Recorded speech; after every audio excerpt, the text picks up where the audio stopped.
Hello, good afternoon. Good afternoon, Miss. Good afternoon, Miss. Good afternoon, Miss. Good afternoon, Miss. Good afternoon, Miss. Good afternoon, Miss. Good afternoon, Miss. Good afternoon.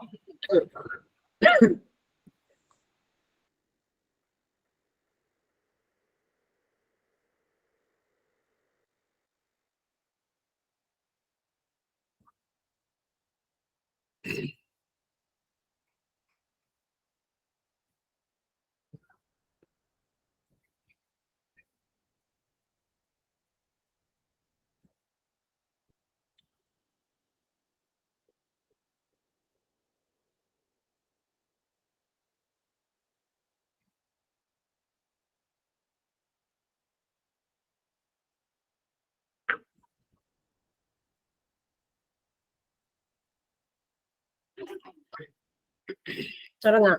Homework ഉണ്ടായിരുന്നില്ലേ? Homework ചെയ്തോ? 2-3 ഉണ്ടായിരുന്നല്ലോ ചെയ്യാൻ. ചെയ്തില്ലേ? ചെയ്തു.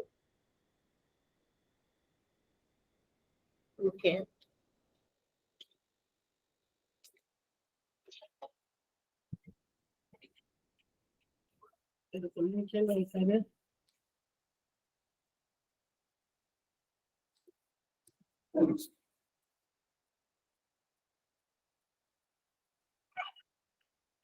Homework ലാസ്റ്റത്തെ 3 4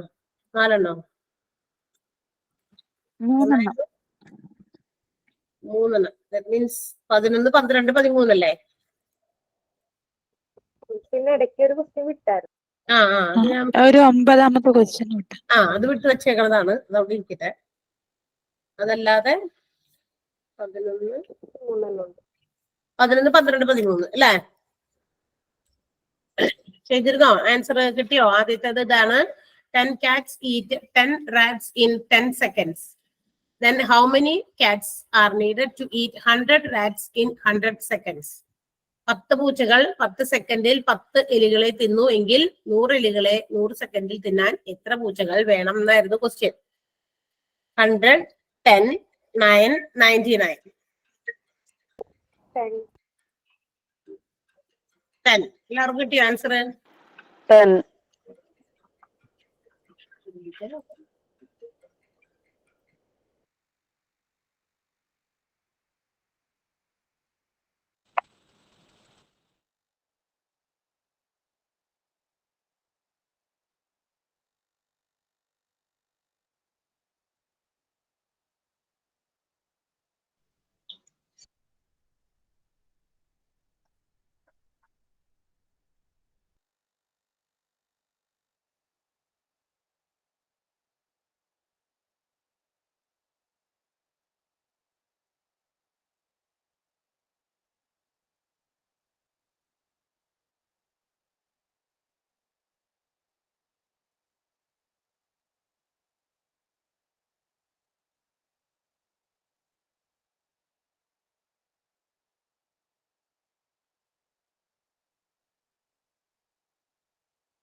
okay 10 എല്ലാവർക്കും answer കിട്ടിയതാണോ?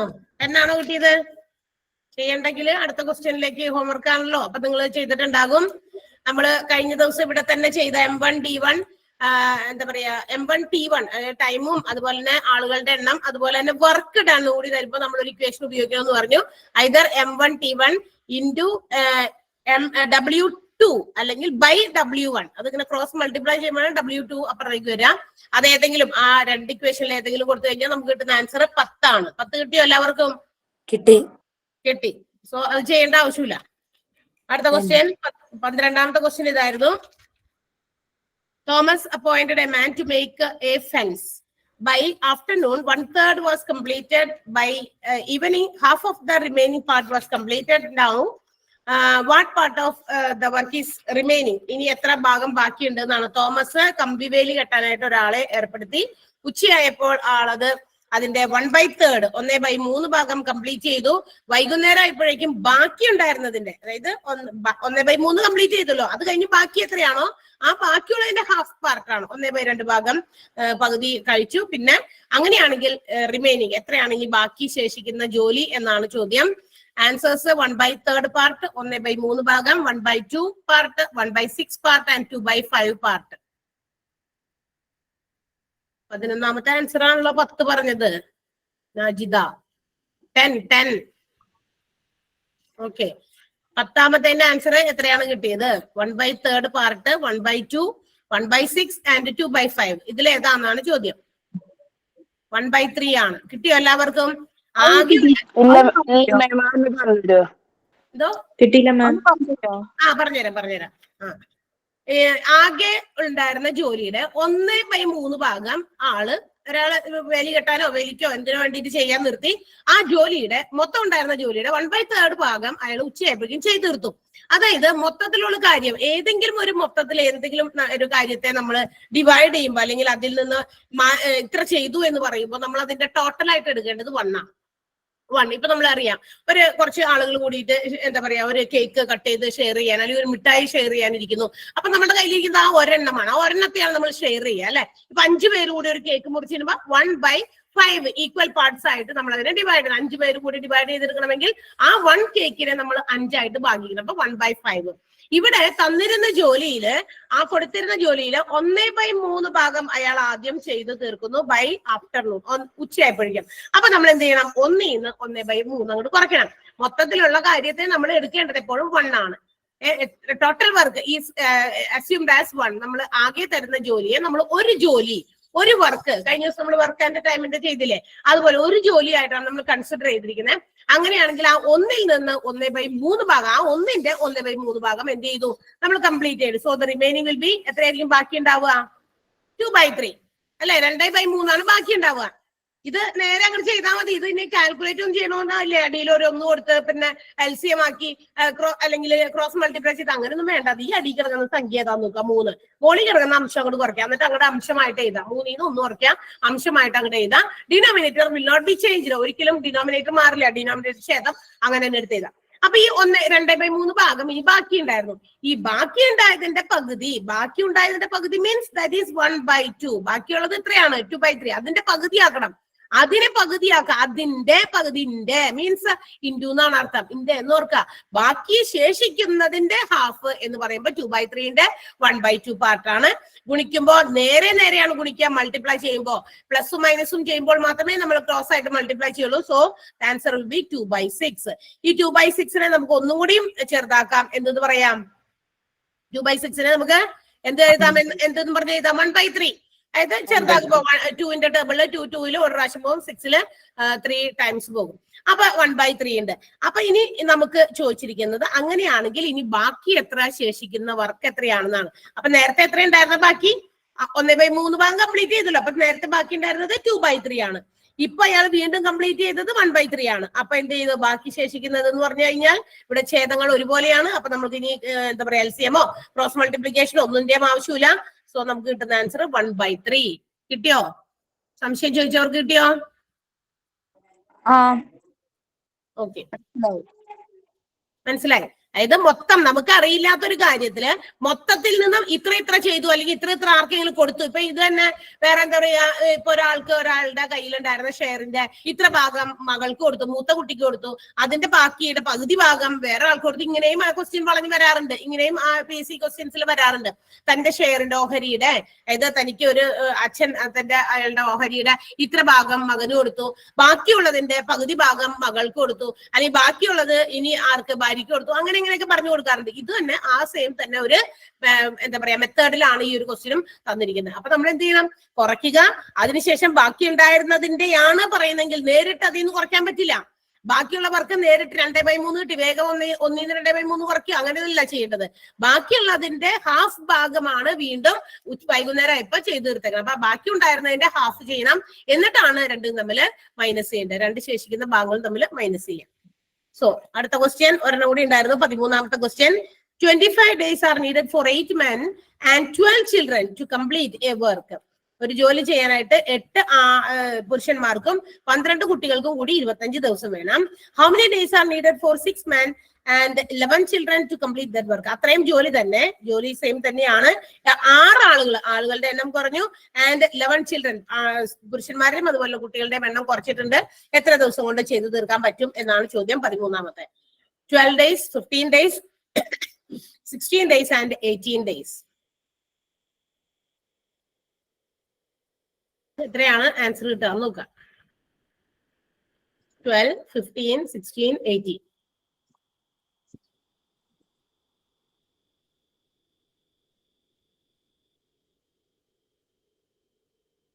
കിട്ടി.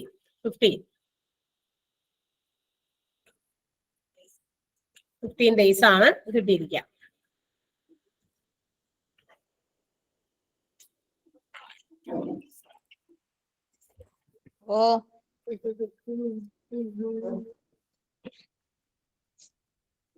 Sound mute ചെയ്യാത്തവരുണ്ടാരെങ്കിലും? ഓക്കെ.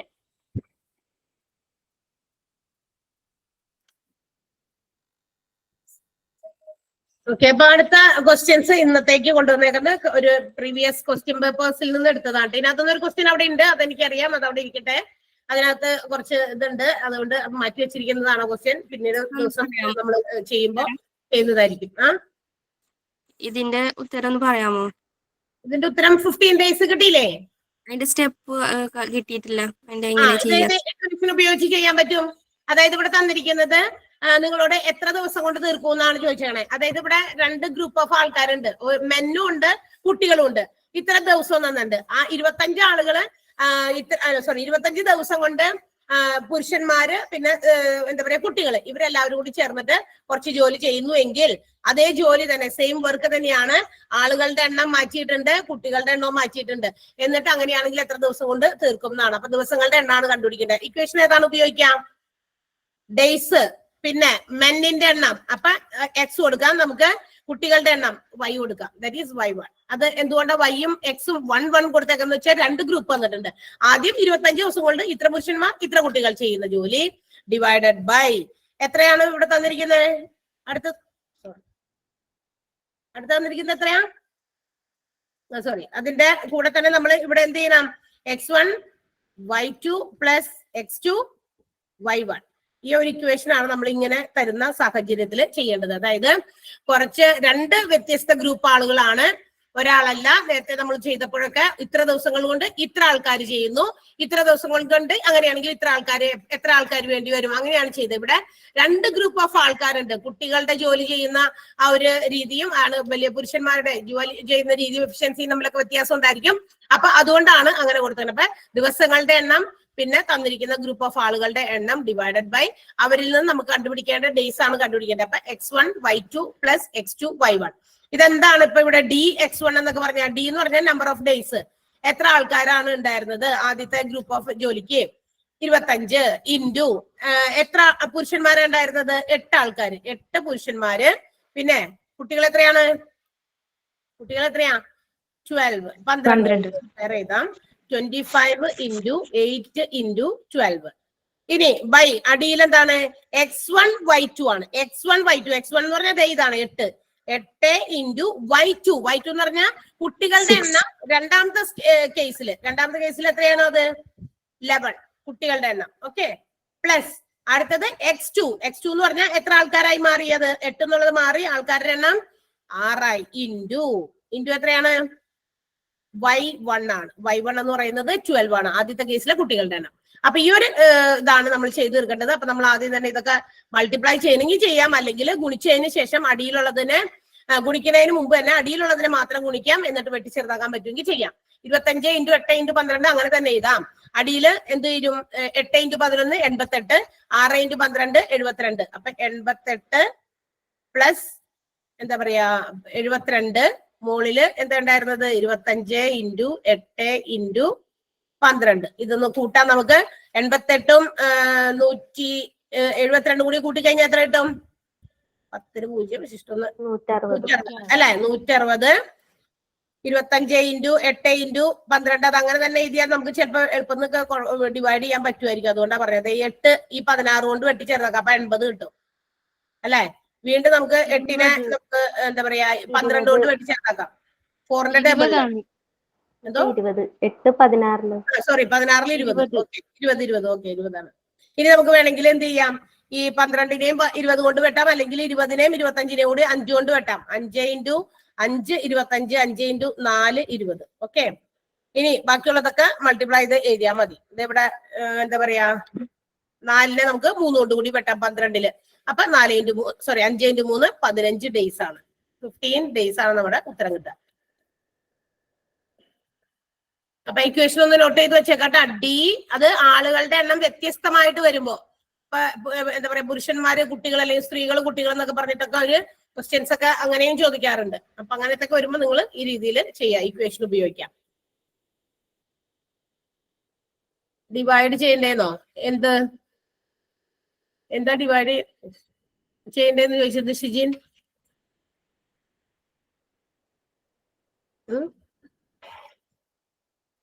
ഡിവൈഡ് അല്ല 4 വെട്ടി 4 12 വെച്ച് വെട്ടിയില്ലോ. 4നെ 25ഉം 20 കൂടി വെട്ടി, 5ഉം 4ഉം അടിയിലും മുകളിലും എഴുതിയേ. അതിനുശേഷം 12 വെച്ചിട്ട് 4നെ വെട്ടിയിട്ടുണ്ട്. അപ്പൊ 4 3 ടൈംസ് ആണ് 12ൽ പോകുക. അപ്പൊ 5 ഇൻറ്റു 3 ആണ് ബാക്കിയുള്ളത്. അപ്പൊ ഇനി അടുത്ത ക്വസ്റ്റ്യൻ, ഇന്നത്തെ ക്വസ്റ്റ്യൻ നമ്മൾ കൊണ്ടുവന്നിരിക്കുന്നത് ഡിഫറെന്റ് ടൈപ്സ് ഓഫ് ക്വസ്റ്റ്യൻസ് ആണ്, ഏതെങ്കിലും പ്രത്യേക ടോപ്പിക് അല്ല കേട്ടോ. ഇഫ് ദർ ആർ വേഗം ക്വസ്റ്റ്യനിലേക്ക് പോകാം. If there are 25 holidays between 2/9/23 and 10/12/2023, then the number of working days will be dash. അതായത് 02/9/23 മുതൽ 10/12/23 വരെ 25 അവധി ദിവസങ്ങൾ ഉണ്ടെങ്കിൽ പ്രവൃത്തി ദിവസങ്ങൾ എത്രയാണെന്നാണ് ചോദ്യം. ഒന്നാമത്തെ ക്വസ്റ്റ്യൻ അതാണ്. ആൻസേഴ്സ് തരാം. 74, 73, 75, 76. 73, 74, 75, 76.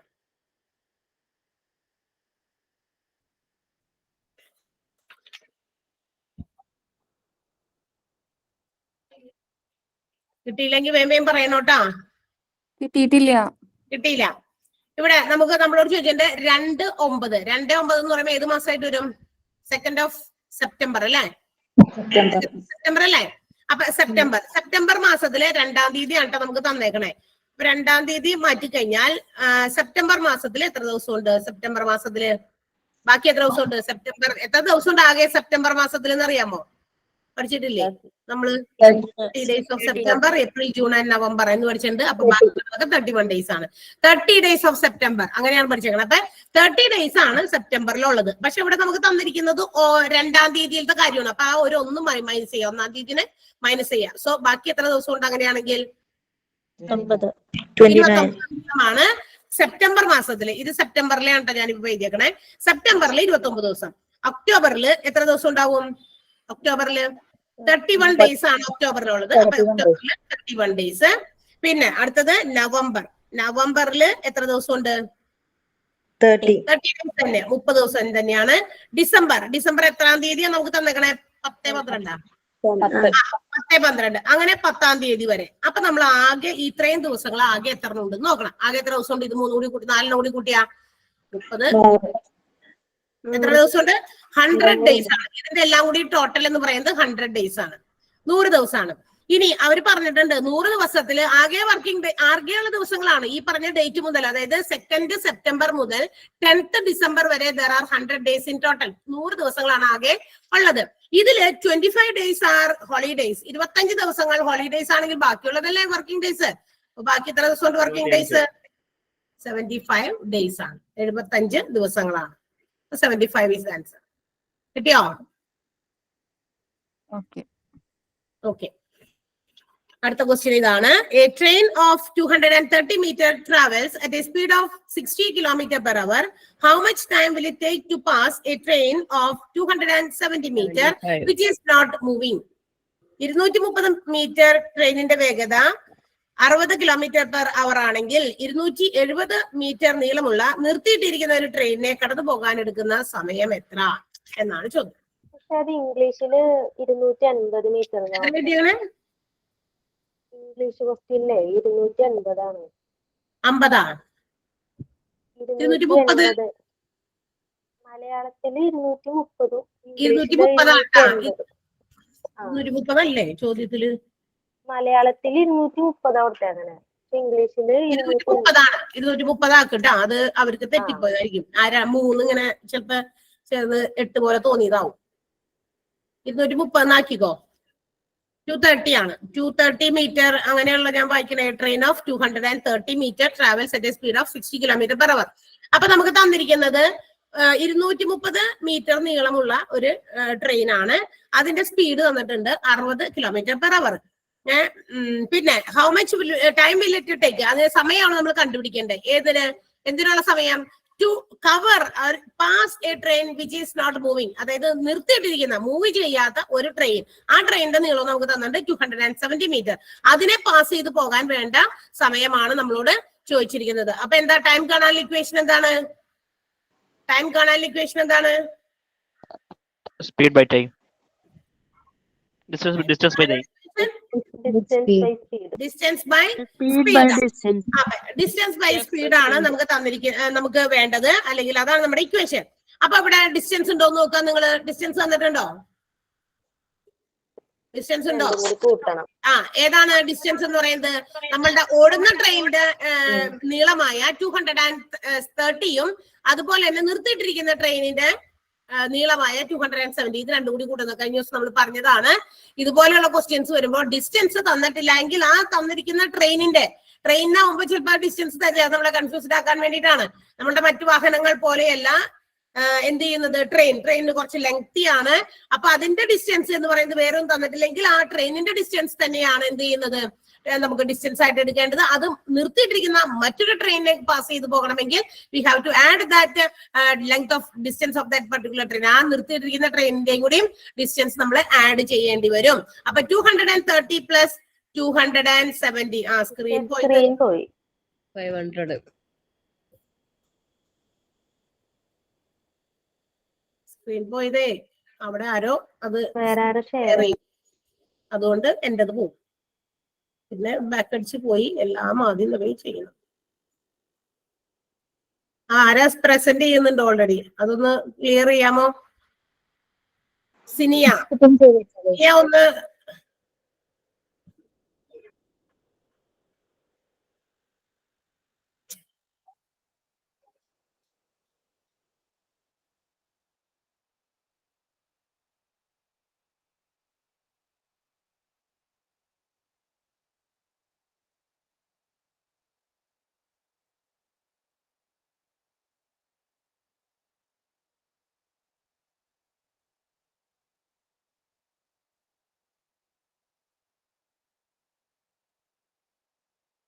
ഓക്കെ. അപ്പൊ നമ്മുടെ നിർത്തിയിട്ടിരിക്കുന്ന ട്രെയിനിന്റെ നീളമായ 270 പ്ലസ് നമ്മളുടെ ഓടുന്ന ട്രെയിനിന്റെ നീളമായ 230, ഇത് രണ്ടും കൂടി ചേർന്നാൽ ദ ഡിസ്റ്റൻസ്, അതാണ് ഡിസ്റ്റൻസ്. അപ്പൊ ഡി എന്ന് പറയുന്നത് എത്ര കിട്ടിയിട്ടുണ്ട് നമുക്ക്? 500 അല്ലെ, 500 ആണ് ഡിസ്റ്റൻസ്. ഇനി ഡിസ്റ്റൻസ് ബൈ സ്പീഡ് ആണ്. സ്പീഡ് എത്രയാ തന്നിരിക്കുന്നത്? 60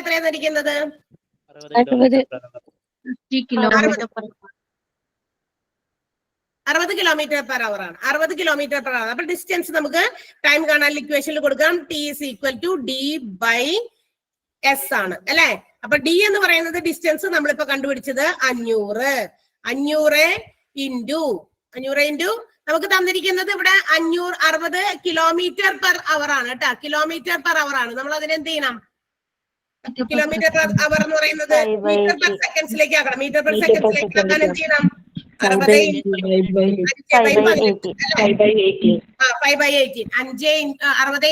5/18. അപ്പൊ നമുക്ക് ആ ടൈം കൊടുത്ത് ഇവിടെ എഴുതാം. ഇവിടെ 500ന്റെ താഴെ 60 × 5/18 ഇവിടെ കൊണ്ടുവന്ന് എഴുതാം. എന്നിട്ട് നമുക്ക് ഇതിനെ ബാക്കിയുള്ള ക്രിയകളൊക്കെ ചെയ്ത് മാറ്റാം. അപ്പൊ നോക്കാം, ഇവിടെ നമുക്ക് ഇതിനെയൊക്കെ വല്ലതും വെട്ടിച്ചെറുതാക്കാൻ പറ്റുമോ നോക്കാം. നമുക്ക് ആ വെട്ടിച്ചെറുതാക്കാൻ പറ്റുമെങ്കിൽ ആ രീതിയിൽ ചെയ്യാം. ഒരു 0 വെട്ടിക്കളയാലോ, 500ന്റെയും 60ന്റെയും കൂടിയും. ബാക്കി വെട്ടാം. നമുക്ക് ഈ 6നെ നമുക്ക് 18 3 പ്രാവശ്യം പോകും അല്ലെ, 3 ടൈംസ്. 6നെയും 18 കൊണ്ട് വെട്ടി. അപ്പൊ ഇനി ബാക്കിയുള്ളത് എന്ന് പറയുന്നത് എന്താണെന്നറിയാമോ? 50ഉം പിന്നെ 50 മുകളിലുണ്ട്, ന്യൂമറേറ്ററിൽ കിടക്കുന്നുണ്ട്. പിന്നെ ഉള്ളത് ഡിനോമിനേറ്ററിൽ ഒരു 5/3 ആണ് അടിയില്. ഛേദത്തിലാണ് ഒരു 5/3 കിടക്കണേ. അതിന് നമുക്ക് മുകളിലേക്ക് കൊണ്ടുവരണമെങ്കിൽ എന്ത് ചെയ്യണം? അതിനെ വിൽക്രമം ചെയ്യണം അല്ലെ. 3/5 എന്നാക്കാം. നമുക്കതിനെ 3/5 ആക്കാം. 3/5 ആക്കാം. അപ്പൊ 3/5 ആവുമ്പോ തിരിച്ചിടണം, റെസിപ്രോക്കൽ ആക്കണം. 5/3 എന്നുള്ളതാണ്, അത് ഭിന്നസംഖ്യ ആയിട്ടാണ് ഛേദത്തിൽ കിടക്കുന്നത്. അപ്പൊ നമുക്ക് അതിന് മുകളിലേക്ക് കയറ്റിയിട്ട് എന്ത് ചെയ്യാം? അതിനെ റെസിപ്രോക്കൽ കൊണ്ട് മൾട്ടിപ്ലൈ ചെയ്യാം. ഈ 5 50ല് കറക്റ്റ് ആയിട്ട് 10 പ്രാവശ്യം പോകും. അപ്പൊ നമുക്ക് കിട്ടുന്നത് 10 ആണ്. ബാക്കി 10 × 3 എത്ര കിട്ടും? 10 × 3 30 സെക്കൻഡ്സ് ആണ് നമ്മുടെ ആൻസർ. 30 സെക്കൻഡ്സ്. അപ്പൊ വെട്ടി ചെറുതാക്കാനുള്ളത് കൊണ്ട് നമുക്ക് ആ മീറ്റർ പെർ സെക്കൻഡ്സിലേക്ക് കൺവേർട്ട് ചെയ്തിട്ടേ അവിടെ തന്നെ ക്രിയ ചെയ്യണമെന്ന് നിർബന്ധമൊന്നുമില്ല. നമുക്ക് എളുപ്പം ചെയ്യാൻ വേണ്ടിയിട്ട് അത് നമ്മുടെ ഇക്വേഷനിലേക്ക് കൊണ്ടുവന്നിട്ട് അവിടെ വെട്ടി ചെറുതാക്കാൻ പറ്റും. അപ്പൊ അത് വെട്ടി ചെറുതാക്കിയതിന് ശേഷം മാത്രം നിങ്ങൾ ബാക്കി മുന്നോട്ട് ചെയ്യാം. 30 സെക്കൻഡ്സ് ആണ്. കിട്ടിയോ? അതിന്റെ എന്തെങ്കിലും സംശയം ഉണ്ടെങ്കിൽ വേഗം ചോദിക്കാം. 60 കിലോമീറ്റർ പെർ ഹവർ ഇല്ലേ, അത് എങ്ങനെ മാറ്റിയത്? 60 × 5/18 അതെങ്ങനെ? അത് മാത്രം പറഞ്ഞാൽ മതിയാ? അതായത് നമ്മളുടെ ഡിസ്റ്റൻസ് 500 കിട്ടിയത് അറിയാലോ. ഡിസ്റ്റൻസ് 500 ആണ്. ഓക്കെ.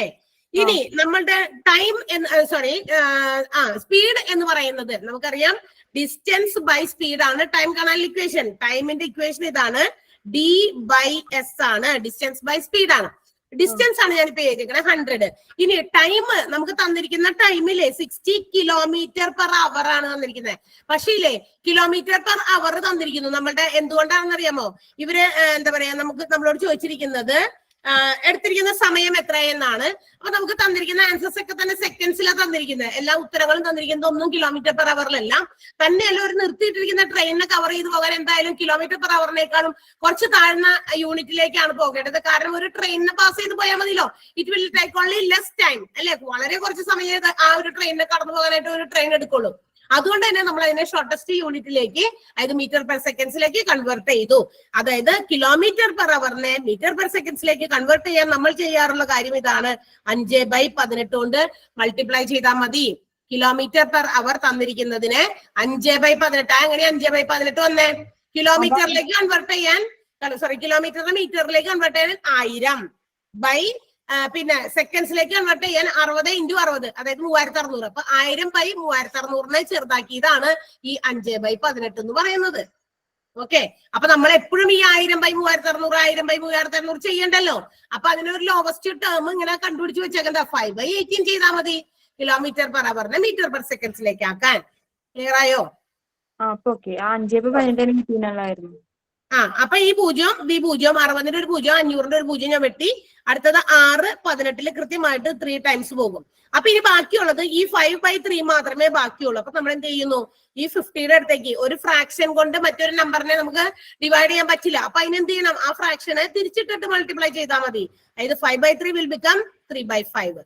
5 50യില് 10 ടൈംസ് പോകും. 10 × 3 30 സെക്കൻഡ്സ് ആണ് നമുക്ക് കിട്ടുന്ന ആൻസർ. ക്ലിയർ അല്ലേ? ഓക്കെ. അടുത്ത ക്വസ്റ്റ്യൻ വേഗം നോക്കിക്കോ. അടുത്ത ക്വസ്റ്റ്യൻ ഇതാണ്. A TV purchased for ₹12,000 was sold for a loss of ₹2,400. Then what is its loss percentage?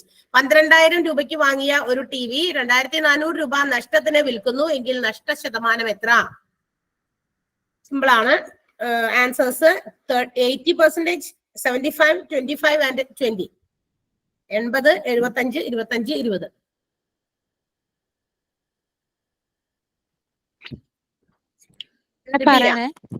പറയാം.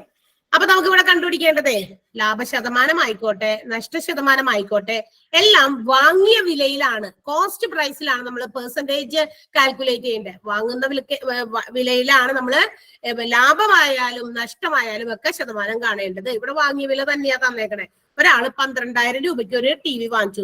12,000 രൂപയ്ക്ക് TV വാങ്ങിച്ചപ്പോ അയാൾ എന്ത് ചെയ്തു? അത് എന്നിട്ട് വിൽക്കാണ്, വാങ്ങിച്ചിട്ട് മറ്റൊരാൾക്ക് വിൽക്കുന്നു.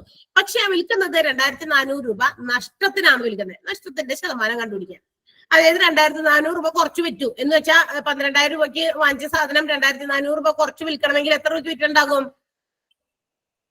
9,600. കറക്റ്റ് ആണ്. 9,600 രൂപയ്ക്കാണ് വിറ്റു 12,000 രൂപയ്ക്ക് വാങ്ങിച്ച സാധനം. അതായത് അയാൾക്ക് അത് 2,400 രൂപ നഷ്ടം പെടുത്തിയിട്ടാണ് വിൽക്കണേ. നഷ്ടത്തിന്റെ ആയാലും ലാഭത്തിന്റെ ആയാലും പെർസെന്റേജ് കാണാൻ, if you have to find the profit percentage, പ്രോഫിറ്റിന്റെ പെർസെന്റേജ് കാണണമെങ്കിൽ P, that is profit by cost price into 100. Equation എഴുതി വെക്കാൻ വേഗം എല്ലാവരും. P by CP into 100. P stands for profit, CP cost price into 100. വാങ്ങിയ വില, മുടക്കു മുതൽ, അതാണ് CP എന്ന് പറയുന്നത് കേട്ടോ. ഇനി ലോസ് ആണെങ്കിൽ ലോസ് പെർസെന്റേജ് ആണ് കാണേണ്ടതെങ്കിൽ ലോസ് ബൈ CP. അവിടെ CP തന്നെയാണ്. ആരും അവിടെ നേരത്തെ എന്തായാലും CP എഴുതിയല്ലോ പ്രോഫിറ്റിന്റെ കണ്ടപ്പോ. അങ്ങനെയാണെങ്കിൽ ഇവിടെ SP കൊടുക്കാം. സെല്ലിംഗ് പ്രൈസ് അല്ല, അങ്ങനെയല്ല, ഇതാണ് CP-യിലാണ് കാണുന്നത്. നമ്മളുടെ മുടക്കു മുതലിലാണ് നമുക്ക് എപ്പോഴും ഏത് ശതമാനമായാലും കാണണ്ടേ. P by CP into 100 for profit percentage, L by CP into 100 for loss percentage. അപ്പൊ ഇവിടെ ഒന്ന് ഇക്വേഷൻസ് ഒന്ന് വേഗം നോട്ട് ചെയ്ത് വെക്കാം, എന്നിട്ട് കണക്ക് ചെയ്യാം. 12,000 രൂപയ്ക്ക് വാങ്ങിച്ച സാധനം 2,400 രൂപ നഷ്ടത്തിന് വിൽക്കുന്നു. ഇവിടെ നഷ്ടം കണ്ടുപിടിക്കേണ്ട ആവശ്യമൊന്നുമില്ല, ഓൾറെഡി തന്നിട്ടുണ്ട്. ക്ലിയർ ചെയ്തോ? എഴുതിയെടുത്തോ? സ്ക്രീനിൽ കിടക്കുന്നത് എല്ലാവരും എഴുതിയോ? എഴുതി. ഓക്കെ. അപ്പൊ നമുക്ക് ഇവിടെ കാണേണ്ടത് ലോസ് പെർസെന്റേജ് ആണ്. നഷ്ടത്തിനെ വിറ്റേക്കണം. അപ്പൊ നഷ്ടത്തിന്റെ ശതമാനം കാണണമെങ്കിൽ L by CP into 100 ആണ്. ഇവിടെ നഷ്ടം നമുക്ക് തന്നിട്ടുണ്ട് 2,400 രൂപ. വാങ്ങിച്ചത് അയാൾ 12,000 രൂപയ്ക്കാണ്. അത് അയാളുടെ എന്താ പറയാ മുടക്ക് മുതൽ ഇൻറ്റു 100 ആണ്. നമ്മൾ അതിനെ പെർസെന്റേജിലേക്ക് ആക്കാൻ 100 കൊണ്ട് മൾട്ടിപ്ലൈ ചെയ്താൽ മതി. അപ്പൊ 2 പൂജ്യം 100-ന്റെയും 12,000-ന്റെയും വെട്ടി, 120-ന്റെ ഒരു പൂജ്യവും 2,400-ന്റെയും ഒരു പൂജ്യം വെട്ടി, ബാക്കി 240/12. 240 എന്ന് പറയുമ്പോൾ 24-ല് 12 കറക്റ്റ് ആയിട്ട് 2 ടൈംസ് പോകും. ഈ ഒരു പൂജ്യം നമ്മൾ ഉപയോഗിച്ചില്ല, അപ്പൊ പൂജ്യം നമ്മൾ മുകളിലേക്ക് ഇട്ട് കൊടുക്കുന്നു. ആൻസർ 20 ബാക്കിയാകുന്നു. 20%. 20% ഉത്തരം വരിക. കിട്ടിയോ?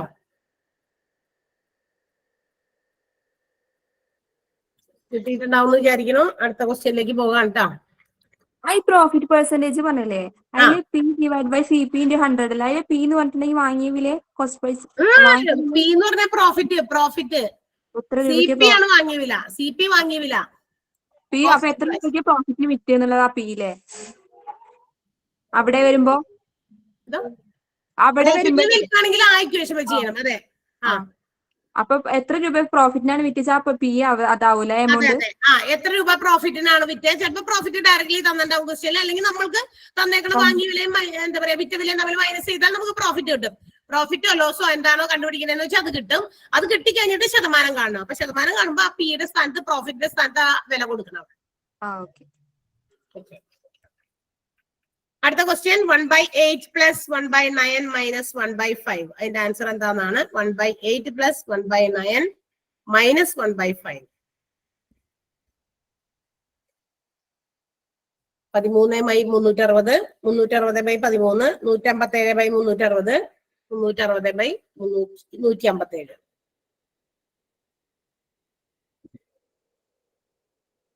13/360 ആണോ എല്ലാവർക്കും കിട്ടിയേ?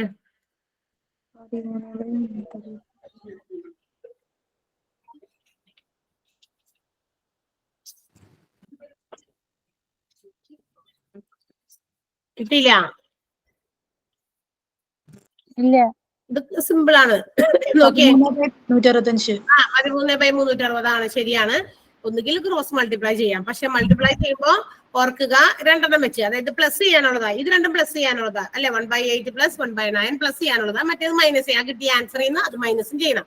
ഒന്നുകിൽ നിങ്ങൾക്ക് LCM വെച്ച് ചെയ്യാം, അല്ലെങ്കിൽ ക്രോസ് മൾട്ടിപ്ലിക്കേഷൻ ചെയ്യാം, അങ്ങനെയൊക്കെ ചെയ്യാം. പിന്നെ മാത്രമല്ല ഈ പ്ലസ് ചെയ്യുമ്പോൾ ആദ്യം കിടക്കുന്ന രണ്ട് ബോക്സിൽ കിടക്കുന്ന ബ്രാക്കറ്റിൽ കിടക്കുന്ന രണ്ടെണ്ണം യൂണിറ്റ് ഫ്രാക്ഷൻ ആണ്. നമ്മൾ കഴിഞ്ഞ ദിവസം പറഞ്ഞു യൂണിറ്റ് ഫ്രാക്ഷൻ എന്ന് പറഞ്ഞാൽ ഏകാംശ ഭിന്നം. ആ യൂണിറ്റ് ഫ്രാക്ഷന്റെ പ്രത്യേകത എന്ന് പറഞ്ഞാൽ ഡിനോമിനേറ്ററുകൾ എന്താണോ അത് കൂട്ടണമെങ്കിൽ പ്ലസ് ആണെങ്കിൽ കൂട്ടിയിട്ട് മുകളിൽ എഴുതാം, മൾട്ടിപ്ലൈ ചെയ്ത് ഗുണിച്ചിട്ട് താഴെയും എഴുതാം. അത് തന്നെയാണ് അതിന്റെ കാര്യം. അത് തന്നെയാണ് ക്രോസ് മൾട്ടിപ്ലിക്കേഷനിൽ വരുന്നത്. അതായത് ഇത് രണ്ടും കൂടി കൂട്ടുന്നത് 9 8 എത്രയാ 17 അല്ലെ? 17/9 8 ഗുണിച്ചാലോ 72. 17/72 മൈനസ് 1/5. ഇപ്പൊ നമുക്ക് ഒന്നുകിൽ എന്താ പറയാ ക്രോസ് മൾട്ടിപ്ലൈ ചെയ്യാം, അല്ലെങ്കിൽ LCM കാണാം. LCM ആണെങ്കിൽ കുറച്ച് എന്താ പറയാ ഗുണിച്ച് തന്നെ എഴുതാൻ പറ്റുള്ളൂ. കാരണം എന്ന് വെച്ചാൽ ഇവിടെ LCM ഇല്ല. 72 5 ഇതിൽ രണ്ടിലും കോമൺ ആയിട്ട് മൾട്ടിപ്ലൈ ചെയ്യാൻ പറ്റിയ ഒരു ഫാക്ടർ ഇല്ലാത്തത് കൊണ്ട് നമുക്ക് ക്രോസ് മൾട്ടിപ്ലിക്കേഷൻ ആയിരിക്കും കുറച്ചുകൂടി നല്ലത്. അപ്പൊ 17 5 കൊണ്ട് മൾട്ടിപ്ലൈ ചെയ്താൽ നമുക്ക് എത്ര കിട്ടും? 17 × 5 15 85 അല്ലെ? 85 മൈനസ് 1 × 72 72 തന്നെയാണ്. 85 മൈനസ് 72 ബൈ അടിയിൽ നമ്മൾ ഇതിന്റെ ഗുണിച്ച് എഴുതണം. 5 × 2 10 ബാലൻസ് 5 30 30 45/5 ബൈ മൈനസ് 72 ബൈ 360 അല്ലെ? 360 അല്ലേ കിട്ടിയ ഗുണിച്ചപ്പോ 15 മതി. 85 72 പോയാൽ എത്രയുണ്ട് ബാക്കി? 13/360. 13/360. ഇത് ചെറുതാക്കിയിട്ടൊന്നുമില്ല. നമ്മൾ വായിച്ച ആൻസറിൽ 13/360 ആണ് ആദ്യത്തെ ഓപ്ഷനിൽ കിടക്കുന്ന ആൻസർ. അല്ലെങ്കിൽ ചെറുതാക്കാൻ പറ്റില്ലല്ലോ. പറ്റോ? 260 ആണ്. 260 ആയിരുന്നെങ്കിൽ ചെറുതാക്കാൻ പറ്റുമായിരുന്നു. പക്ഷെ ഇവിടെ 360 ആണ്, അതുകൊണ്ട് ചെറുതാക്കാൻ പറ്റില്ല. നമ്മൾ 3 അറ്റത്ത് വരുമ്പോൾ വിചാരിക്കും 36 2 പ്രാവശ്യം പോകുമല്ലോ എന്ന് പെട്ടെന്ന് വിചാരിക്കും. തെറ്റിക്കരുത്. 13/360 ആണ് നമ്മുടെ ആൻസർ. ഓക്കെ, അടുത്ത ക്വസ്റ്റ്യൻ 5ാമത്തെ ക്വസ്റ്റ്യൻ ആണ് കേട്ടോ. What is the average of first 5 multiples of 3? Simple ആണ് ചോദ്യം. 3ന്റെ ആദ്യത്തെ 5 ഗുണിതങ്ങളുടെ ശരാശരി എത്ര? 9 12 6 15 9 9 ആണ്. 9 ആണ്.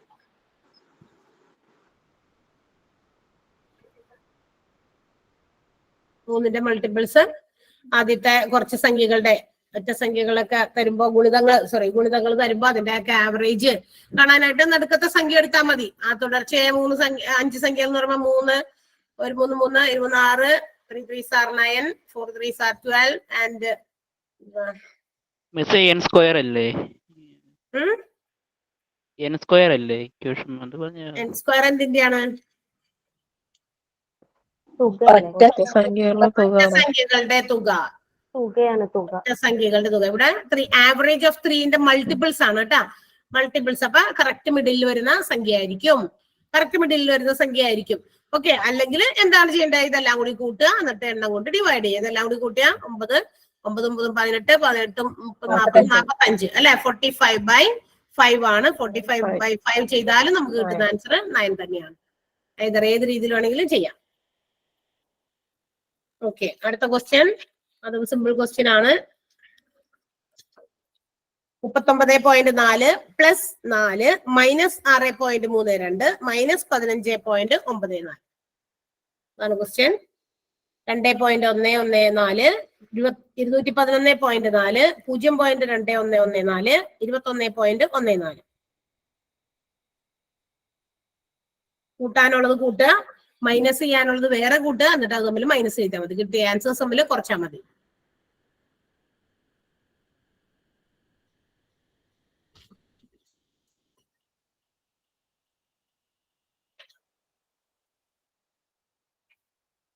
കിട്ടാത്തവരുണ്ടോ?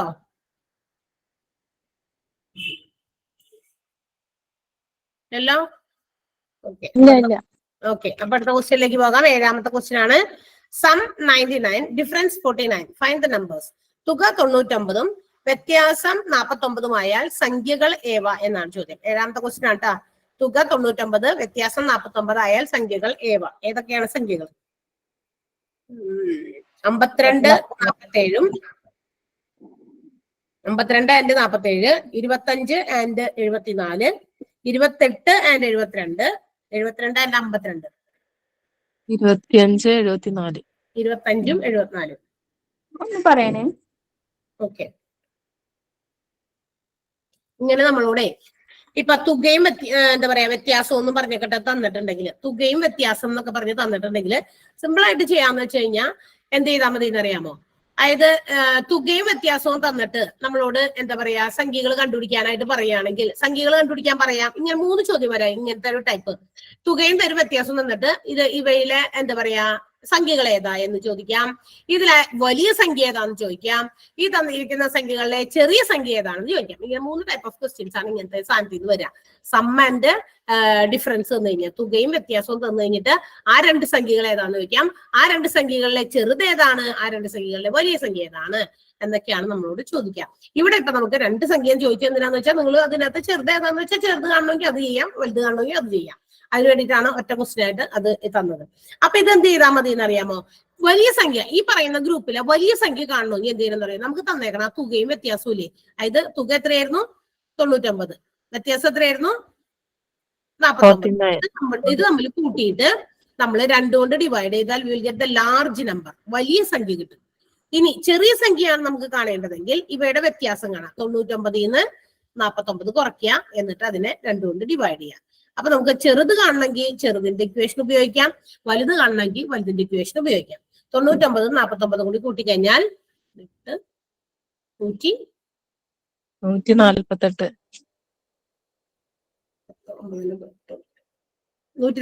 148/2 അല്ലെ? 148/2 അല്ലേ? അതെ, 148/2 എന്ന് പറയുമ്പോ 2 14 7 പ്രാവശ്യം പോകും, 4 പ്രാവശ്യം പോകും, 74 വലിയ സംഖ്യ കിട്ടി ഇതിനകത്തെ. ഈ പറഞ്ഞ 2 സംഖ്യകൾ ഏതൊക്കെ തമ്മിലാണോ കൂട്ടിയപ്പോ നമുക്ക് ഈ പറഞ്ഞ പോലെ 99 കുറച്ചപ്പോ നമുക്ക് 49 കിട്ടിയെന്ന് പറഞ്ഞാൽ ആ ഗ്രൂപ്പിലെ ഒന്നാമത്തെ സംഖ്യ, അതായത് വലിയ സംഖ്യ നമുക്ക് കിട്ടിയത് 74 ആണ്. ഇനി ചെറിയ സംഖ്യ കിട്ടണമെങ്കിൽ 99 49 കുറയ്ക്കുക, അപ്പൊ നമുക്ക് കിട്ടും 50 അല്ലെ? 50/2, 50ന്റെ പകുതി, അതായത് 50/2 ആണ്. 50/2 എത്ര കിട്ടും ആൻസർ? 25. അപ്പൊ 25. അപ്പൊ 74 25 ആണ്. നമ്മളോട് 2 സംഖ്യയും ചോദിക്കുകയാണെങ്കിൽ 2 സംഖ്യയും കണ്ടുപിടിക്കാം. അപ്പൊ അത് കണ്ടുപിടിക്കാൻ നമ്മൾ എന്ത് ചെയ്യണം? തന്നിരിക്കുന്ന തുകയും വ്യത്യാസവും തമ്മിൽ കൂട്ടിയിട്ട് 2 കൊണ്ട് ഹരിച്ചാൽ വലിയ സംഖ്യ കിട്ടും, കുറച്ചിട്ട് 2 കൊണ്ട് ഹരിച്ചാൽ നമുക്ക് ചെറിയ സംഖ്യയും കിട്ടും. അപ്പൊ അങ്ങനെ ഒന്ന് അവിടെ എവിടെയെങ്കിലും മലയാളത്തിലൊന്ന് നോട്ട് ചെയ്ത് വെക്കുക. അറിയില്ലാത്തവര് തന്നിരിക്കുന്ന എന്താണ് തുകയും വ്യത്യാസവും തന്നിരുന്നാൽ, വേണമെങ്കിൽ അവിടെ മലയാളത്തിൽ എഴുതി വെച്ചോ, തുകയും വ്യത്യാസവും തന്നിരുന്നാൽ വലിയ സംഖ്യ കാണാൻ തന്നിരിക്കുന്ന വിലകൾ തമ്മിൽ കൂട്ടി 2 കൊണ്ട് ഹരിക്കുക. തന്നിരിക്കുന്ന വിലകൾ തമ്മിൽ കൂട്ടി 2 കൊണ്ട് ഹരിക്കുക. ചെറിയ സംഖ്യ കാണാൻ തന്നിരിക്കുന്ന വിലകൾ തമ്മിൽ കുറച്ച് 2 കൊണ്ട് ഹരിക്കുക. തന്നിരിക്കുന്ന വിലകൾ തമ്മിൽ കുറച്ച് 2 കൊണ്ട് ഹരിക്കുക. ഇതാണ്. ഇനി ഇത് വേറെ രീതിയിലാണ് നമ്മൾ ചെയ്യുന്നതെങ്കിൽ ഇങ്ങനെ വരും. അതായത് നമ്മൾ എക്സും വൈയോ എയും ബിയോ അങ്ങനെ വേരിയബിൾസ് ഒക്കെ കൊടുത്ത ഒരു ആൽജിബ്ര ഫോം ചെയ്ത് വേണമെങ്കിൽ ചെയ്യാം. 2 സംഖ്യകൾ തമ്മിൽ കൂട്ടിയാൽ നമുക്ക് 2 സംഖ്യ അറിയില്ല, അതുകൊണ്ട് നമ്മൾ അതിനെ എയും ബിയും ആയിട്ട് എടുത്തു. A+B ചെയ്താൽ നമുക്ക് 99 കിട്ടുമെന്നും ഇവ തമ്മിലുള്ള വ്യത്യാസം A-B ചെയ്താൽ നമുക്ക് 49 കിട്ടും എന്നും പറഞ്ഞു കഴിഞ്ഞാൽ നമ്മൾ 2 ഇക്വേഷൻസ് അങ്ങനെ ഉണ്ടാക്കും. ആ ഇക്വേഷൻസ് നമ്മൾ സോൾവ് ചെയ്താൽ മതി. പെയർ ഓഫ് ഇക്വേഷൻസ് സമവാക്യ ജോഡികൾ പോലെയാക്കി ആ ജോഡികൾ നമ്മൾ കുറയ്ക്കാം. എന്ന് വെച്ചാൽ ഓക്കെ, ഇവിടെ ഒരു പോസിറ്റീവ് ബി ഉണ്ട്, നെഗറ്റീവ് ഉണ്ട്, അത് വെട്ടിപ്പോകും. ഏതെങ്കിലും ഈ എ ബി അല്ലെങ്കിൽ 2 വേരിയബിൾസ് നമ്മൾ എന്താ പറയാ എടുക്കുകയാണെങ്കിൽ അതിൽ ഏതെങ്കിലും ഒരെണ്ണത്തിന് 0 ആക്കി കളയണം. ഇതിലേക്ക് ഒരു ബി, ഇവിടെ ഓൾറെഡി ബി 0 ആകാൻ റെഡി ആയിട്ട് നിൽക്കണ്ടായിരുന്നു. കാരണം ഒരു പോസിറ്റീവ് ബിയും ഒരു നെഗറ്റീവ് ബിയും വന്നേ. ഒരു സംഖ്യക്ക് തന്നെ പോസിറ്റീവ് നെഗറ്റീവ് വാല്യൂ വന്നു കഴിഞ്ഞാൽ ഇറ്റ് ബിക്കം 0, അതിന് വില 0 ആണ്. അതുകൊണ്ട് തന്നെ ആ ബി അവിടെ നിന്ന് ക്യാൻസൽ ചെയ്ത് പോയി. ബാക്കിയുള്ള നമുക്ക് കൂട്ടാം. A+A 2A ഈക്വൽ ടു 99 + 49 148 നമ്മൾ നേരത്തെ പറഞ്ഞതാണ്. അങ്ങനെയാണെങ്കിൽ എയുടെ വില നമുക്ക് ഇപ്പൊ കിട്ടി. 2A = 148 ആണെങ്കിൽ therefore A = 148/2 അല്ലെ? 148/2 എത്രയാണത്? 74. അപ്പൊ കിട്ടിയല്ലോ. എ എന്ന് പറഞ്ഞ ആദ്യത്തെ സംഖ്യ കിട്ടി. ഇനി ബി എന്ന് പറയുന്ന രണ്ടാമത്തെ സംഖ്യ കിട്ടണമെങ്കിൽ ഏതെങ്കിലും ഒരു ഇക്വേഷനിൽ കൊടുത്താൽ മതി. A+B = 99 എന്ന് നമ്മൾ എഴുതിയല്ലോ. അതിലെ എയുടെ വില നമുക്ക് കിട്ടിയില്ലേ? 74. അപ്പൊ അത് എയുടെ സ്ഥാനത്ത് എഴുതാം. +B അറിയില്ല നമുക്ക്. അപ്പൊ ബി കാണണമെങ്കിൽ എന്ത് ചെയ്താൽ മതി? 99 നിന്ന് ഈ 74 ഇപ്പുറത്തേക്ക് കൊണ്ടുപോകുക. പ്ലസ് ഉള്ള 74 അപ്പുറത്ത് പോകുമ്പോ -74 ആകും. സോ നമുക്ക് കിട്ടുന്ന ആൻസർ വീണ്ടും 25 എന്ന് പറയുന്നത് ചെറിയ സംഖ്യ. ഇങ്ങനെയും ചെയ്യാം. A+B A-B തുക എന്ന് പറയുന്നത് A+B = 99, വ്യത്യാസം എന്ന് പറയുമ്പോൾ A-B = 49. എന്നിട്ട് സോൾവ് ചെയ്താൽ മതി. കിട്ടിയോ? രണ്ടും മനസ്സിലായോ? ഓക്കെ ഓക്കെ, അടുത്ത ക്വസ്റ്റ്യൻ. അടുത്തത് 8ാമത്തെ ക്വസ്റ്റ്യൻ ആണ് കേട്ടാ. 1 - 1/2 ഇൻറ്റു, ബ്രാക്കറ്റിന്റെ അർത്ഥം ഇൻറ്റു എന്നാണ്. അത് വായിക്കണം. നമ്മൾ അവിടെ ഇൻറ്റു എന്ന് പറയുന്ന ചിഹ്നം ഉപയോഗിച്ചില്ല. ബട്ട് ഒരു ബ്രാക്കറ്റ് കണ്ടു കഴിഞ്ഞാൽ അതിന്റെ അർത്ഥം അവിടെ ഒരു ഇൻറ്റു ആണ് സൂചിപ്പിക്കുന്നത് എന്നാണ്. അപ്പൊ 1 - 1/2 മൈനസ്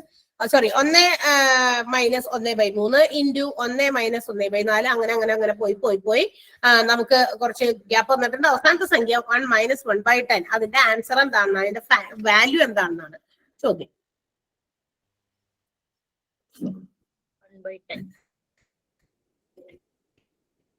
10, 3/4, 7/8, 1/10. ഇത്രയും ആൻസേഴ്സ് കൊടുത്തിട്ടുണ്ട്. 1/10. 1/10.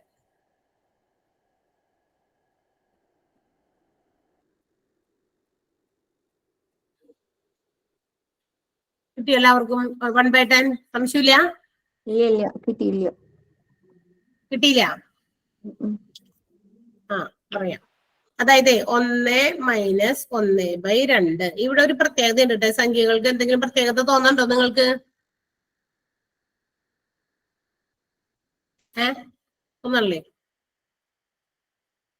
സംഖ്യക്ക് എന്തെങ്കിലും പ്രത്യേകത ഉണ്ടോ? നമ്മൾ കുറച്ച് പോയിരിക്കുന്ന സംഖ്യകളുടെ എന്താ പ്രത്യേകത?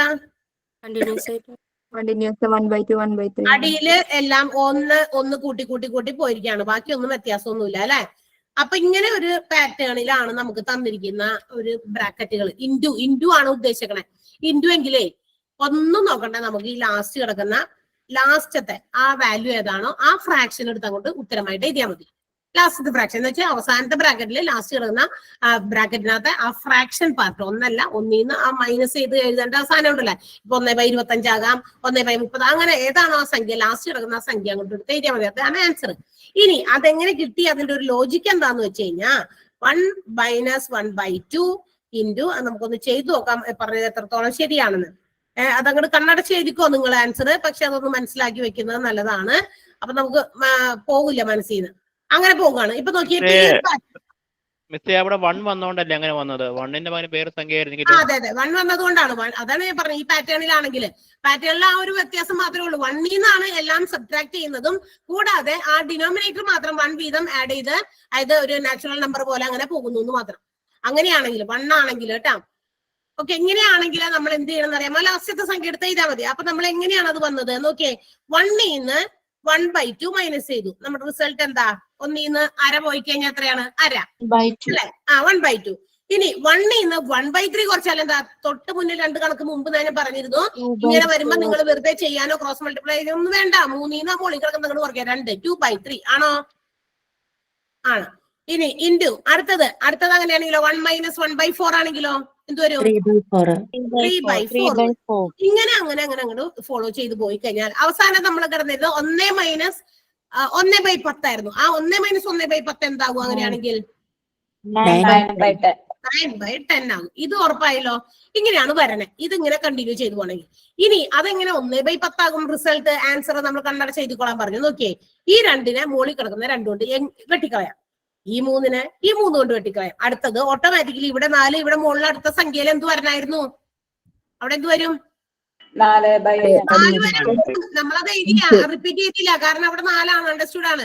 അതായത് 1 2 3 4 മുകളില് ഇങ്ങനെ കണ്ടിന്യൂ ചെയ്തു പോകുന്നു. അടിയിലാണെങ്കിൽ 2 3 4 5 അങ്ങനെ കണ്ടിന്യൂസ് ആയിട്ട് കോൺസിക്യൂട്ടീവ് ആയിട്ടുള്ള നാച്ചുറൽ നമ്പേഴ്സ് ആണ് കണ്ടിന്യൂ ചെയ്തു പോകണം. അപ്പൊ ഒരടിയിലത്തെ സംഖ്യ തൊട്ട് മുകളിലത്തെ എന്താ പറയാ റൈറ്റ് സൈഡിൽ കിടക്കുന്ന മുകളിലത്തെ സംഖ്യയുമായിട്ട് നമ്മൾക്ക് ഇങ്ങനെ ക്യാൻസൽ ചെയ്ത് പോകാൻ പറ്റും. അപ്പൊ തൊട്ട് മുന്നിൽ ഈ 9/10 മുമ്പില് എന്തുണ്ടായിരിക്കും? ഓൾറെഡി എന്തുണ്ടായിരിക്കും? 8/9 ഉണ്ടായിരിക്കും അല്ലെ? 8/9 ഉണ്ടെങ്കിൽ ഈ 9 വെട്ടിപ്പോകും. ഇപ്പുറത്തെ ഒരു 8 ഉണ്ടാവും, ആ 8 വെട്ടിപ്പോകും. അപ്പൊ 9 വെട്ടിപ്പോയി, 8 വെട്ടിപ്പോയി, എല്ലാം വെട്ടിപ്പോയി. ബാക്കി എന്താ ഉള്ളത്? ഇവിടെ വെട്ടാതെ നിൽക്കുന്ന മുകളിൽ ഒരു 9, താഴെ ഈ അറ്റത്ത് വരുന്ന സംഖ്യയും അവിടെ വെട്ടാതെ അവശേഷിക്കും. അങ്ങനെയാണ് അത് 1/10 ആയത്. മനസ്സിലായോ? ഇനി കണ്ണടച്ച് മൂട്ടി നിങ്ങൾ ആൻസർ ചെയ്തിക്കോ. അതൊന്ന് മനസ്സിലാക്കി വെക്കണം. കാരണം അത് എങ്ങനെയാണ് 1/10 ആയെന്ന് ഒന്ന് നമുക്ക് അതിന്റെ ലോജിക് മനസ്സിലാക്കാം. എന്തോ വേറെ സംഖ്യ ആകുമ്പോ ഇത് പറ്റില്ല. അത് നമ്മള് വേറെ രീതിയിൽ ചെയ്യണം. അതിന്റെ ഇതനുസരിച്ചിട്ട് ഈ കണ്ടിന്യൂ ചെയ്യുന്ന സംഖ്യകളുടെ ഇതും നോക്കണം. നമ്മള് ഏത് സംഖ്യയിൽ നിന്നാണ് മൈനസ് ചെയ്യുന്നതെന്ന് നോക്കിയിട്ട് വേണം ചെയ്യാനായിട്ട് കേട്ടാ. ഫ്രാക്ഷൻ വരുമ്പോ അത് അതിന്റെ പകരം 2 ആയിട്ടേ ഈ 2 ഇവിടെ 4 അങ്ങനെ ചെയ്യാൻ പറ്റും. അപ്പൊ ഏത് 2 ഈ 1 പകരം 2 1/2 2 4 അങ്ങനെ ആകുമ്പോ പറ്റുണ്ടാവൂലേ? പറ്റുമോ? അങ്ങനെ ആകുമ്പോ പറ്റില്ല. അത് അതിന്റെ സംഭവം മാറും. അത് 2 - 1/2 എന്ന് പറയുമ്പോ മാറിയില്ലേ? 2 1/2 മൈനസ് ചെയ്താൽ എന്താ വരാ? 1.5 വരും. മറ്റേത് 1/3 മൈനസ് ചെയ്തുമ്പോ എന്ത് വരും?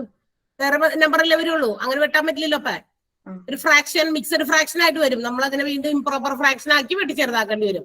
അതല്ലാതെ അതിന്റെ ബാക്കി ഫ്രാക്ഷൻസിന്റെ കാര്യങ്ങളൊക്കെ നമുക്ക് അടുത്ത ദിവസം പറയാം. ഇതിന്റെ തന്നെ വീണ്ടും ഇതുപോലെ തന്നെ വേറെ കാര്യങ്ങളുണ്ട്. ഇപ്പൊ നിങ്ങൾ ഇത് മനസ്സിലാക്കി വെക്കുക. ഓരോന്ന് മനസ്സിലാക്കുക കേട്ടാ. അപ്പൊ 1 മൈനസ് ചെയ്യുന്നത് വരുമ്പോ നിങ്ങൾ ഇങ്ങനെ ചെയ്യാം. ആ അറ്റത്ത് കിടക്കുന്ന ലാസ്റ്റ് കിടക്കുന്ന ഫ്രാക്ഷൻ പാർട്ട് മാത്രം എടുത്ത് അവിടെ ആൻസർ ആയിട്ട് എടുത്തേത്. ഓക്കെ, അടുത്ത ക്വസ്റ്റ്യൻ 9ാമത്തെ ക്വസ്റ്റ്യൻ ആണ്. The sum of 2 numbers is 13 and the product of these numbers is 30. What is the difference between the numbers? What is the difference between the numbers എന്നായിരുന്നു. രണ്ട് സംഖ്യകളുടെ തുക 13, അവയുടെ ഗുണനഫലം 30 എങ്കിൽ സംഖ്യകളുടെ വ്യത്യാസം എത്ര എന്നാണ് കേട്ടോ. 12 13 സംഖ്യകളുടെ വ്യത്യാസമോ ചോദിച്ചു. വ്യത്യാസം 13 7 7.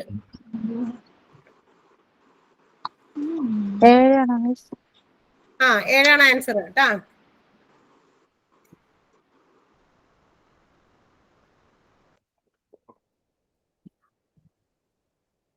സംഖ്യകൾ ഏതൊക്കെയാ കിട്ടിയത്? സംഖ്യകള് 10 3. 10 3. അതന്നെ, സംഖ്യകളുടെ ഡിഫറൻസ് ഒന്ന് എഴുതിയില്ലാന്ന് തോന്നുന്നു ആൻസറിൽ. ഓക്കെ, 10 3 ആണ്. എങ്ങനെ കിട്ടിയത് നോക്കിയാ. ഇവിടെ സംഖ്യകളുടെ തുക, രണ്ട് സംഖ്യകളുടെ തുക. നമുക്ക് സംഖ്യകൾ അറിയില്ല. അപ്പൊ നമ്മൾ നേരത്തെ പറഞ്ഞതുപോലെ നമുക്ക് A+B എടുക്കാം. ഇവ തമ്മിൽ കൂട്ടിക്കഴിഞ്ഞാൽ 13 കിട്ടണം. ഇവ തമ്മിൽ ഗുണിച്ചു കഴിഞ്ഞാൽ എന്ന് വെച്ചാൽ A × B മീൻസ് AB ഗുണിച്ചു കഴിഞ്ഞാൽ നമുക്ക് 30 കിട്ടണം. ഇങ്ങനെ വരുന്ന സംഖ്യകളുടെ വ്യത്യാസം എന്താണെന്ന് ചോദിച്ചാൽ കൂട്ടിയത് അവർ തന്നിട്ടുണ്ട്, ഗുണിച്ചത് തന്നിട്ടുണ്ട്. ഇനി കുറച്ചത് മാത്രം നമുക്ക് അറിയില്ല. അത് മാത്രം കണ്ടുപിടിക്കണം. സിമ്പിൾ അല്ലേ? നോക്ക് നിങ്ങള്. ഈ രണ്ട് സംഖ്യയും കൂട്ടിക്കഴിഞ്ഞാൽ 13 കിട്ടുകയും സെയിം നമ്പേഴ്സ് തമ്മിൽ മൾട്ടിപ്ലൈ ചെയ്താൽ 30 കിട്ടുന്ന സംഖ്യകൾ ഏതെന്നൊന്ന് ആലോചിച്ചാൽ മതി. വലിയ കാര്യമൊന്നുമില്ല.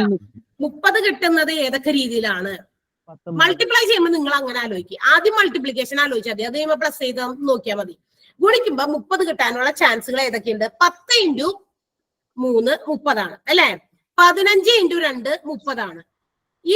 ഇപ്പൊ നമുക്ക് ഞാനിപ്പോ രണ്ടെണ്ണം തന്നെ ഓൾറെഡി 30 പറഞ്ഞു. ഒന്ന് 10 × 2 30 പറഞ്ഞു. സോറി, 10 × 3 30 പറഞ്ഞു. മറ്റൊന്ന് പറഞ്ഞു 15 × 2 30 പറഞ്ഞു. ഓക്കെ, 15 × 2 30 പറഞ്ഞു. പക്ഷെ ഈ ഗുണിക്കുന്ന കാര്യത്തിൽ ഇത് പറഞ്ഞു കഴിഞ്ഞപ്പോ അപ്പൊ തന്നെ നമ്മൾ അതും കൂടി ഓർക്കണം. നമുക്ക് കൂട്ടിക്കഴിഞ്ഞാൽ 13 കൂടി കിട്ടണം. കൂട്ടുമ്പോ 13 കിട്ടുന്നത് നോക്കിയേ. 15 12 15 2 കൂടി കൂട്ടിക്കഴിഞ്ഞാൽ 13 കിട്ടുമോ? 15 2 കൂടി കൂട്ടിക്കഴിഞ്ഞാൽ ആഡ് ചെയ്ത് കഴിഞ്ഞാൽ 13 കിട്ടുമോ? കിട്ടില്ല, ഇല്ലേ? ഇനി അല്ലെങ്കിൽ 13 ആക്കായിരുന്നു. എങ്ങനെയാണെന്ന് അറിയാം. ഇതിൽ ഏതെങ്കിലും either any one of the number should be negative. ഇതിൽ ഏതെങ്കിലും ഒരെണ്ണം നെഗറ്റീവ് ആകണമായിരുന്നു. പക്ഷെ നമുക്ക് തന്നിരിക്കുന്ന ഉത്തരത്തിൽ നെഗറ്റീവ് ഇല്ലാത്തത് കൊണ്ട് നമുക്ക് അവിടെ ചാൻസ് ഇല്ല നെഗറ്റീവ് ഏതെങ്കിലും ഒരു സംഖ്യക്ക് കൊടുക്കാൻ. അപ്പൊ പിന്നെ ഏത് സംഖ്യ മാത്രമേ ഉള്ളൂ? 10 3 മാത്രമേ ഉള്ളൂ. 10 3 കൂട്ടിക്കഴിഞ്ഞാൽ 13 കിട്ടും. 10 3 ഗുണിച്ചു കഴിഞ്ഞാൽ 30 കിട്ടും. ഓക്കെ, അപ്പൊ 10 3 സംഖ്യകൾ. സോ നമുക്ക് ഡിഫറൻസ് കാണാൻ 10 3 സംഖ്യകളെങ്കിൽ അവയുടെ ഡിഫറൻസ് എന്ന് പറഞ്ഞത് 10 ൽ 3 കുറച്ചാൽ 7. ഇതാണ് ആൻസർ. ക്ലിയർ ആയോ?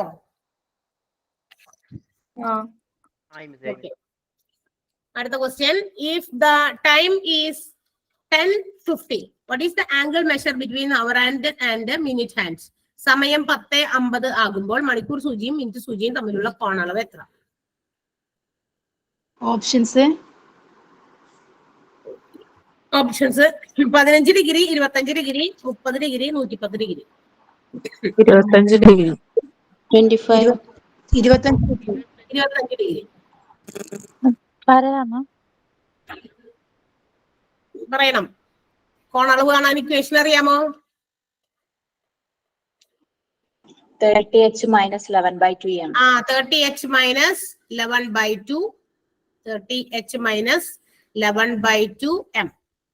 h എന്ന് പറഞ്ഞാൽ തന്നിരിക്കുന്ന സംഖ്യയിലെ അതായത് തന്നിരിക്കുന്ന സമയത്തിലെ അവർ ഭാഗം, അതായത് മണിക്കൂർ ഭാഗം, അതാണ് ഇത് മണിക്കൂർ ഭാഗം, ഇത് അവറിന്റെ ഭാഗം, ഇത് എം മിനിറ്റിന്റെ ഭാഗം. ഓക്കെ, അപ്പൊ അതവിടെ കൊടുത്താൽ മതി. 30h മൈനസ് 11/2 എം എന്ന് പറയുമ്പോ 30 × 10 മൈനസ് 11/2 × 50. 50 കൊടുക്കണം. 50. ഓക്കെ, 50. അപ്പൊ 30 × 10 നമുക്കറിയാം 300 ആണ്. ഓക്കെ, 300 മൈനസ് 11/2, ഇത് 12നെ സോറി 2നെ നമുക്ക് 25 പ്രാവശ്യം 50 വെട്ടാൻ പറ്റും. അപ്പൊ 11 × 25 കിട്ടുക. 11 25 ഗുണിച്ചു കഴിഞ്ഞാൽ എത്ര കിട്ടും? 275. 300 മൈനസ്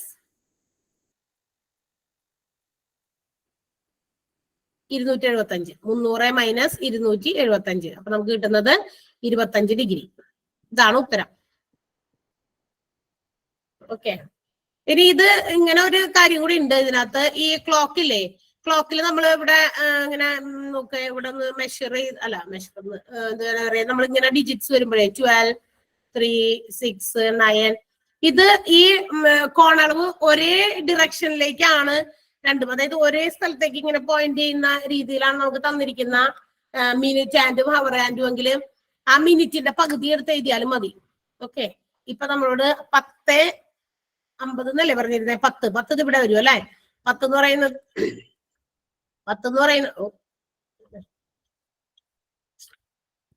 എന്ന് പറയുന്നത് ഇവിടെ വരും. അതുപോലെ തന്നെ 50 എന്ന് പറയുന്നത് അവിടെ തന്നെയാണ് വരാ, ഏകദേശം അവിടെ തന്നെ അല്ലെ? 10:50 എന്ന് പറയുമ്പോ ആ 10ന്റെയും 50ഉം 10നെ ഫേസ് ചെയ്തായിരിക്കും നമ്മളുടെ മിനിറ്റ് സൂചിയും അതുപോലെ തന്നെ എന്താ പറയാ മണിക്കൂർ സൂചിയും ഇച്ചിരി ചെറിയ വ്യത്യാസമൊക്കെ ഉണ്ടാവുള്ളൂ. അപ്പൊ ആ ഒരു ഡിറക്ഷനിലേക്ക് തന്നെയായിരിക്കും നോക്കിയിരിക്കുക. അതുകൊണ്ട് ആ മിനിറ്റ് ഭാഗത്തിന്റെ പകുതി എടുത്താലും മതി കേട്ടോ, അങ്ങനെയും ചെയ്യാൻ പറ്റും. അല്ലാന്നുണ്ടെങ്കിൽ ഇക്വേഷൻ തന്നെ ഉപയോഗിച്ച് ചെയ്യാം. കോണളവ് കാണാൻ ഇക്വേഷൻ ഇതാണ്, 30h മൈനസ് 11/2 എം ആണ്. അപ്പോ ചിലതിന് മാത്രം, അതായത് ഇങ്ങനത്തെ ഉള്ള കേസുകളിൽ, അതായത് ഒരേ ഡിറക്ഷനിലേക്കാണ്, ഇങ്ങനെ രണ്ട് സ്ഥലത്തേക്കല്ല, രണ്ട് ധ്രുവങ്ങളിലേക്കല്ലാതെ ഒരേ ഡിറക്ഷനിലേക്ക് തന്നെയാണ് നമ്മളുടെ minute and hour and face ചെയ്യുന്നതെങ്കിൽ അത് കണ്ടുപിടിക്കാനായിട്ട് ആ മിനിറ്റ് ഭാഗത്തെ ഒന്ന് മൈനസ് ചെയ്ത് എഴുതിയാൽ മതി. ഒരേ ഭാഗത്തേക്ക് ഇങ്ങനെ ഇരിക്കട്ടെ, അധികം വ്യത്യാസമില്ലാതെ. അല്ലാന്നുണ്ടെങ്കിൽ ഇക്വേഷൻ തന്നെ ഉപയോഗിച്ച് ചെയ്താലും മതി. ഓക്കെ, അടുത്തത് x minus a into x minus b into x minus c into പിന്നെ കുറച്ച് ഡാഷ് ആണ്. അത് കഴിഞ്ഞിട്ട് x minus x into x minus y into x minus zed. അതിന്റെ വാല്യൂ എന്താണെന്നാണ് ചോദ്യം. 0.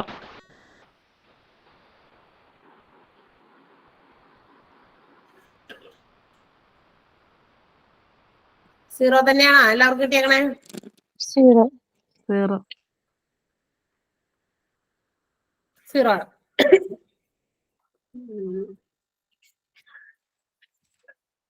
സീറോ എന്നുണ്ട്, എക്സ് മൈനസ് വൈ എന്നുണ്ട്, എക്സ് വൈ എന്നുണ്ട്, നൺ, ഇവയൊന്നും എല്ലാന്നും ഉണ്ട് ആൻസർ.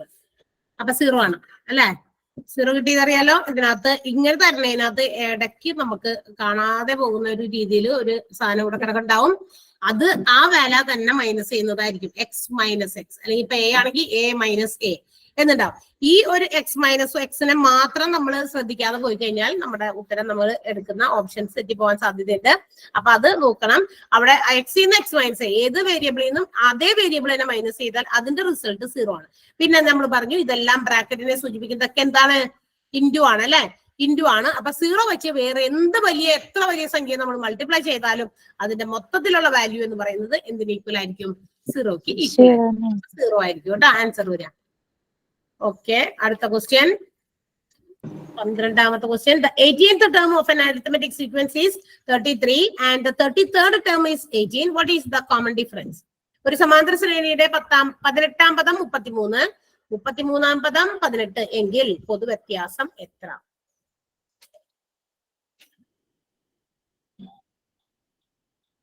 പൊതുവ്യത്യാസം കാണാനാണ് ഡി.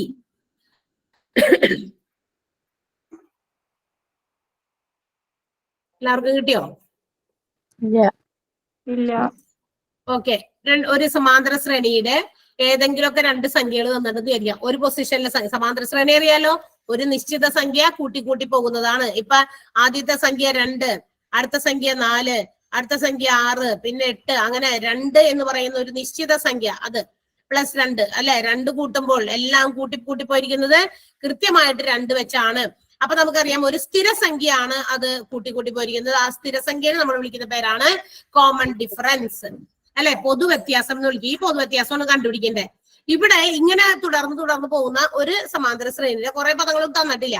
അതില് 18ാമത്തെ പൊസിഷനിലുള്ള സംഖ്യ തന്നിട്ടുണ്ട് നമുക്ക്. ഏതാണ് 18ാമത്തെ പൊസിഷനിലെ സംഖ്യ? 33 എന്നും.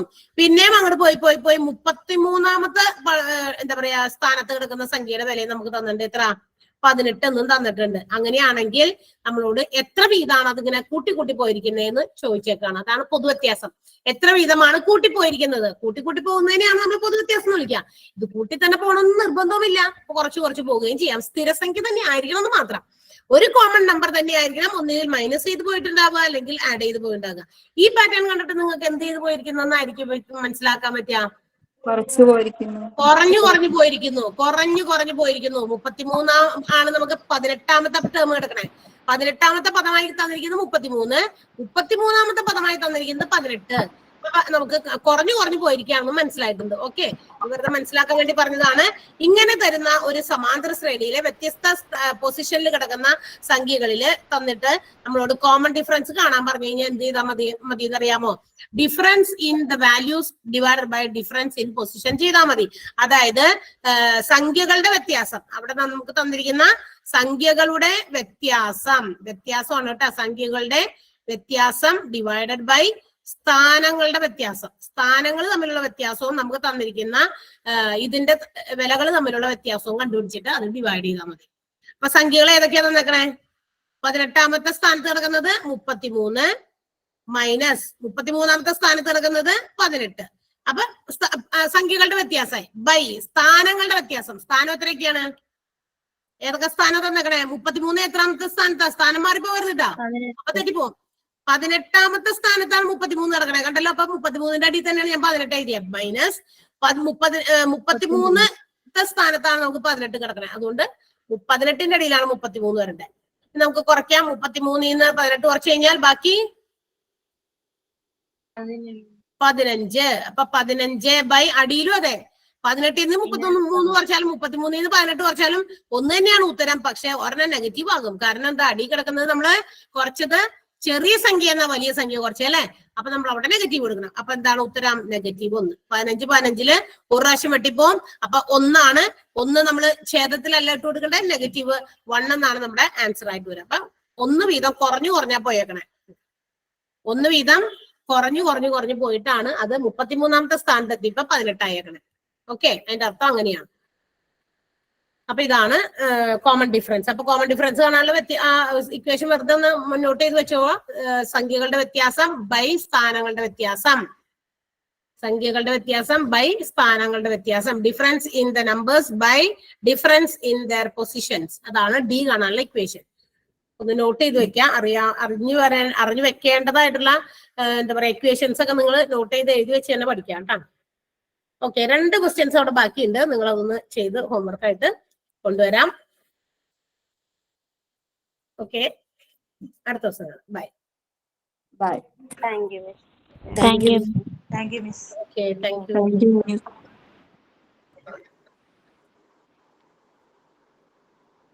Thank you. Thank you.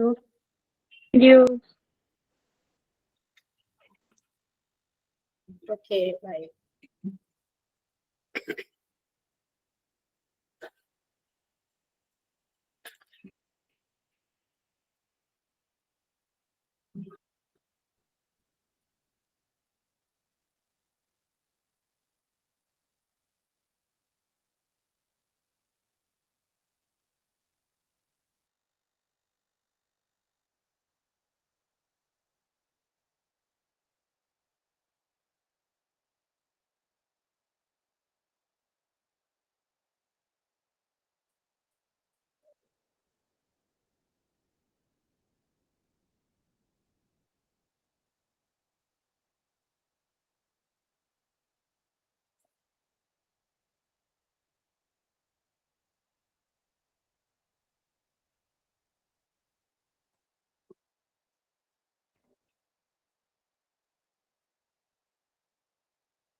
Thank you, madam.